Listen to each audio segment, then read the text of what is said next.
Praise the Lord. ஹல்லேலூயா. ஸ்தோத்திரம். கர்த்தருடைய பரிசுத்த நாமத்திற்கு ஸ்தோத்திரம் உண்டாட்டும்.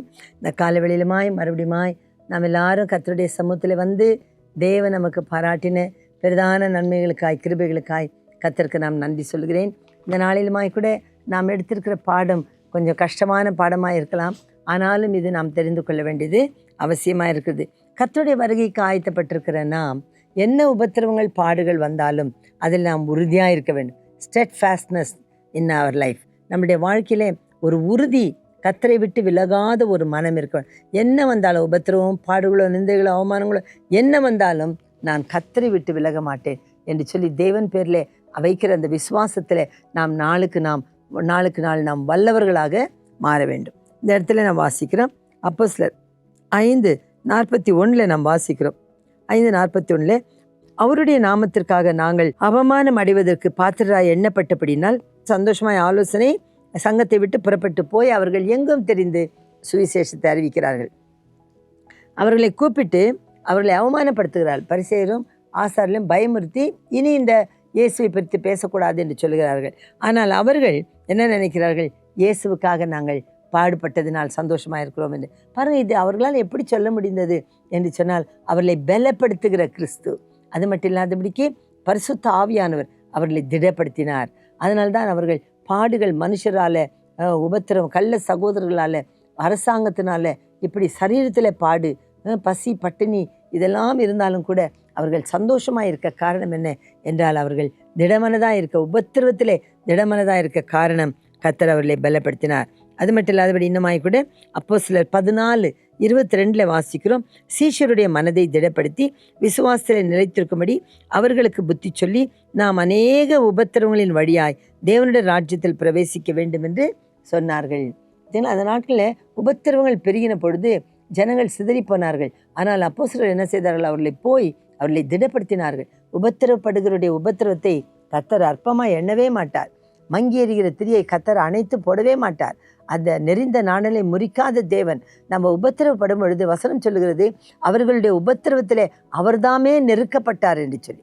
பார்த்தீங்களா? ஆகவே நாம் உபத்திரவப்படும்போது நாம் மாத்திரமல்ல, நம்மோடு கூட ஆண்டவர் நெருக்கப்படுகிறார். அது எப்படி நாம் தெரிந்து கொள்கிறோம்? அப்போஸ்தலனாகிய பவுல் சீஷர்களை கட்டி தமஸ்கு வழியிலே அவர்களை எடுத்துக்கொண்டு போக அவன் வந்து கொண்டிருக்கும் பொழுது இயேசு அவனை பார்த்து சொல்லுகிறார், முள்ளில் உதைக்கிறது உனக்கு வேதனை இல்லையா என்று சொல்கிறார். நீர் யார் என்றால், நீ துன்பப்படுத்துகிற கிறிஸ்து நானே என்று சொல்லுகிறார்.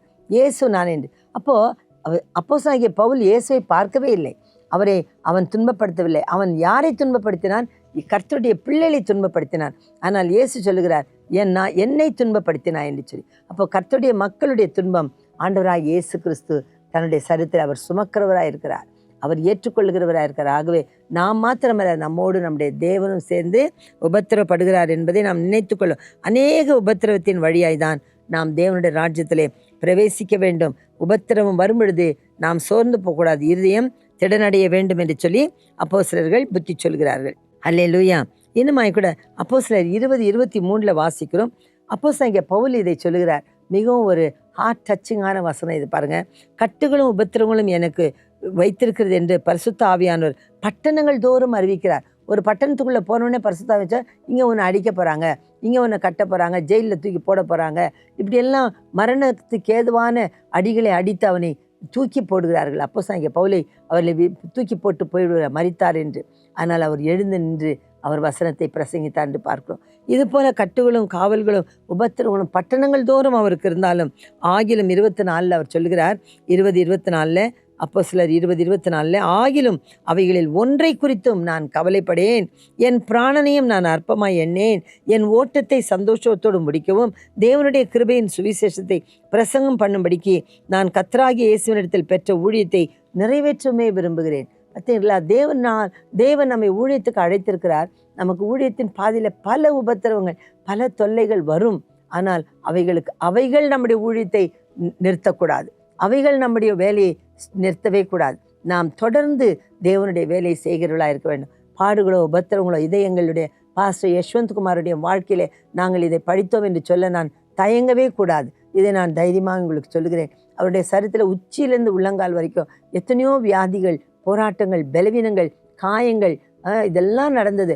ஆனாலும் 10 வருஷம் அவர் டயாலிசிஸில் கஷ்டப்பட்டார். ஆனாலும் கூட அவர் தன்னுடைய ஊழியத்தை விடவே இல்லை. சாகிற நேரம் வரைக்கும் 27ஆம் தேதி காலையில் அவர் 4:35 அவர் உயிர் விடுகிறார்.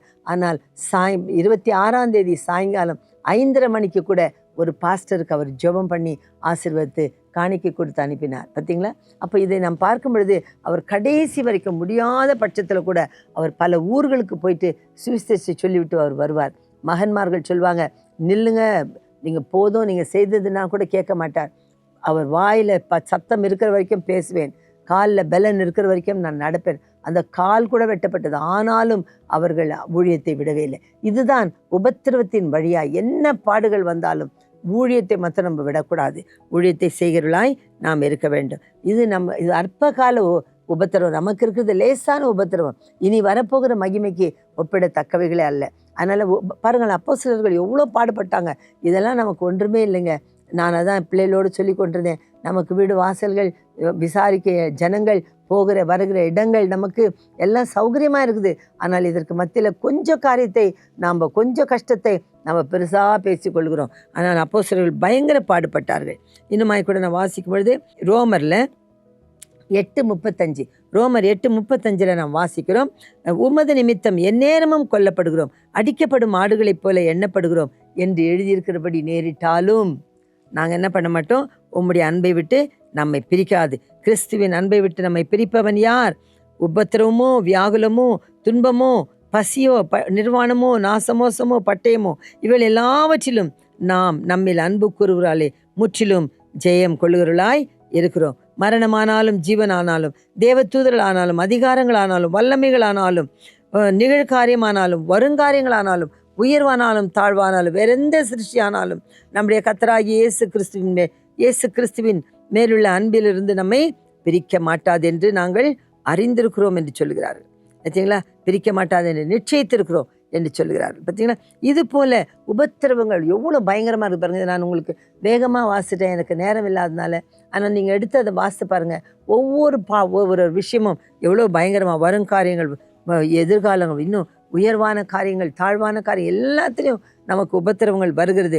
ஆனாலும் இவைகளெல்லாம் கிறிஸ்துவின் அன்பை விட்டு நம்மை பிரிக்க மாட்டாது என்று நிச்சயித்திருக்கிறோம். உபத்திரவங்கள் வந்தாலும் ஐயோ கடவுளே உன் கண்ணில்லையா நம்ம சொல்லக்கூடாது.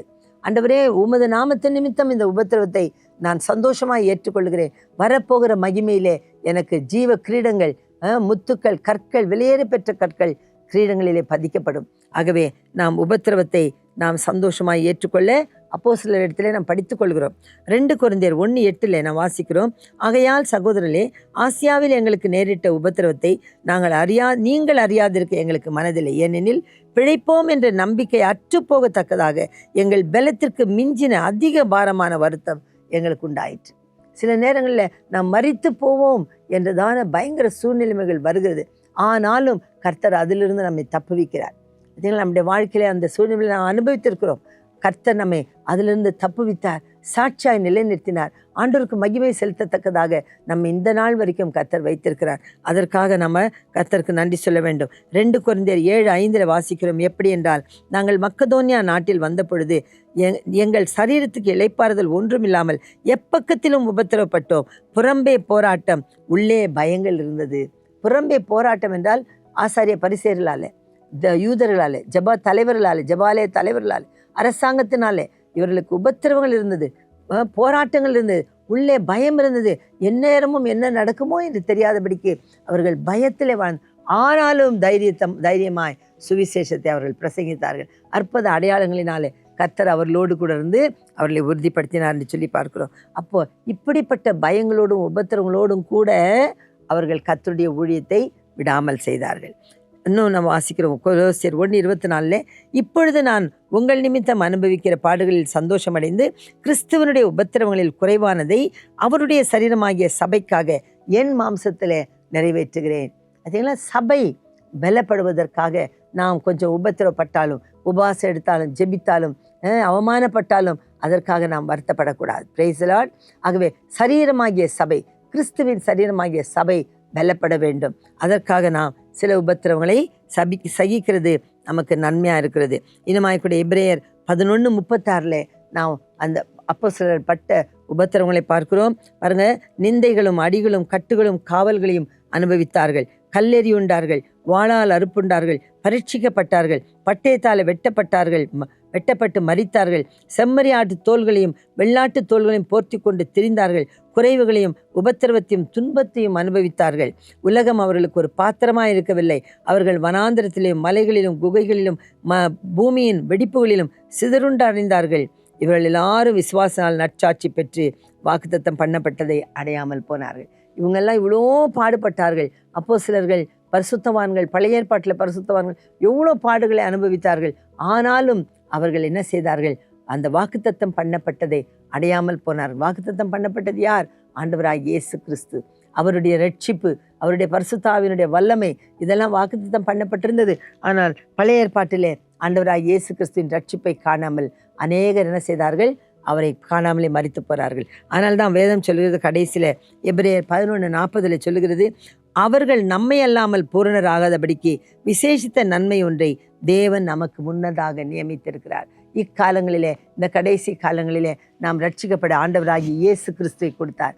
நாம் பலப்பட பரிசுத்த ஆவியானவரை கொடுத்திருக்கிறார். அப்போ அவர்களை அல்லாமல், நம்மை அல்லாமல் அவர்கள் பூரணராக முடியாதபடிக்கு நன்மையான ஒன்றை, ஆகவே இரத்தத்தினால் ரட்சிக்கப்பட்ட நம்மை கர்த்தர் விசேஷமாய் வைத்திருக்கிறார். அப்போ அவர்கள் பட்ட பாடுகளை நாம் பார்க்கும் பொழுது நாம் எவ்வளவாய் கர்த்தருக்கு இன்னும் நாம் சகிக்க வேண்டும், இன்னும் பாடுபட வேண்டும், இன்னும் நாம் வேலை செய்ய வேண்டும், கர்த்தருக்காய் ஓடி உழைக்க வேண்டும். அதை நாம் தீர்மானித்து கொள்ள வேண்டியது அவசியமாக இருக்குது. ஆகவே இந்த காலவெளியிலே நம்மை ஒப்பு கொடுப்போம். இந்த சின்ன சின்ன உபத்திரவங்கள், சின்ன பாடுகள், இதற்காக நாம் சோர்ந்து விடக்கூடாது. இயேசுவை விட்டு ஓடிவிடக்கூடாது. ஓடி போயிருந்தால் திரும்பி வந்து அவருடைய பாதத்தில் விழுந்து நாம் மறுபடியும் அவரை சேர்ந்து கொள்ள வேண்டியது அவசியமாக இருக்கிறது. ஆமேன். பிதாவே, என்னுடைய சத்தத்தை கேட்கிற இந்த மக்கள் யாவரையும் நீர் உற்சாகப்படுத்துவீராக. ஆண்டவரே, வருகிற உபத்திரவங்கள் இனி வரப்போகிற மகிமைக்கு ஒப்பிடத்தக்கவைகள் அல்ல என்று ஒவ்வொருவரும் அறிந்தவர்களாய் இந்த உபத்திரவங்களை லேசாய் நினைத்து கொண்டு, என்ன மரணத்துக்கு ஏதுவான காரியங்கள் வந்தாலும் கர்த்தராலே நாங்கள் தப்பிவிக்கப்பட்டோமே என்று நன்றி செலுத்தி கொண்டு உம்மை பின்பற்ற, உம்முடைய ஊழியத்தை விடாமல் செய்ய எங்களுக்கு கிருபை தாரும். எல்லா துதி கன மகிமை உமக்கு கொடுக்கிறோம் ஐயா. உமக்காக நாங்கள் படுகிற உபத்திரவங்களை நாங்கள் மேன்மை பாராட்ட அப்போஸ்தலனாகிய பவுலைப் போல நாங்கள் அறிக்கை செய்ய எங்களுக்கு உதவி செய்யும். இயேசுவின் நாமத்தில் மக்கள் யாவரையும் ஆசீர்வதித்து திடப்படுத்தி தைரியப்படுத்தி பலப்படுத்துவதற்காய் ஜெபிக்கிறேன் பரலோக பிதாவே. ஆமென். கர்த்தர் உங்களை ஆசீர்வதிப்பாராக. கர்த்தருக்குள்ளே திடமனதாயிருங்கள், நிலைத்திருங்கள், ஊழியம் செய்யுங்கள். ஆமென்.